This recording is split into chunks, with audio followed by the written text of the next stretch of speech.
रात थी पर हवेली में रात और दिन का फर्क मिट चुका था।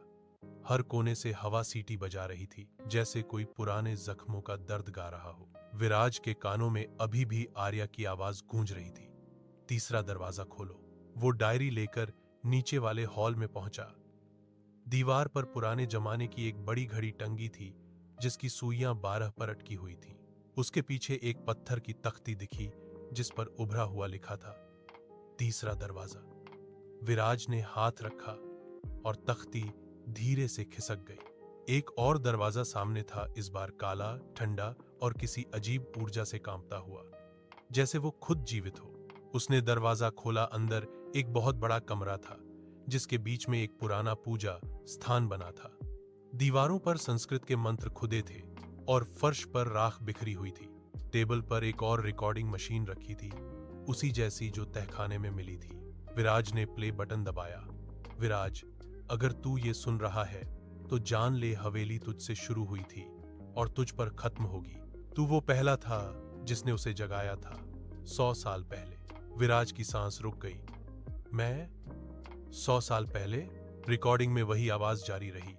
हर जन्म में तू लौटता है, और आर्या भी, ताकि 7 दरवाजे फिर खुलें और श्राप पूरा हो सके। कमरा हिलने लगा। दीवारों से राख उड़कर ऊपर जा रही थी और राख के बीच धीरे धीरे एक आकृति बनने लगी। वो आर्या थी, लेकिन इस बार अलग। उसके बाल खुले, आंखें काली और होंठों से मंत्र बह रहे थे। तू भूल गया विराज, इस हवेली को हमने साथ बनाया था। विराज पीछे हटा। आर्या, तुम क्या कह रही हो? आर्या ने अपनी उंगली उसकी छाती पर रखी और उसकी त्वचा पर आग जैसा निशान उभरा, वही प्रतीक जो दीवारों पर खुदा था। याद कर, तू वो वास्तुकार था जिसने 7वां दरवाजा रचा था। मैंने तुझे रोका था, पर तू नहीं माना। अब हवेली तुझे याद दिलाएगी कि श्राप कैसे शुरू हुआ था। वो हौंसने लगी। हवेली की दीवारें कांपी और फर्श फट गया।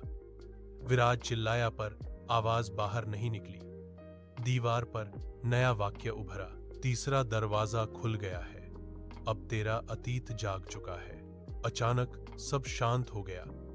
सन्नाटा, ऐसा जैसे सब खत्म हो गया हो। पर हवा में अब एक और फुसफुसाहट थी। चौथा दरवाजा वो खोलेगा जिसे तू सबसे ज्यादा चाहता है। विराज ने पलटकर देखा। तारा, उसकी बहन, दरवाजे पर खड़ी थी और उसके हाथ में वही डायरी थी। जारी रहेगा अगला भाग, भाग 7, आर्या की वापसी। जहां विराज को एहसास होगा कि अब हवेली में जिंदा और मरे हुए के बीच कोई फर्क नहीं बचा, और आर्या की आत्मा अब किसी और के शरीर में लौट आई है।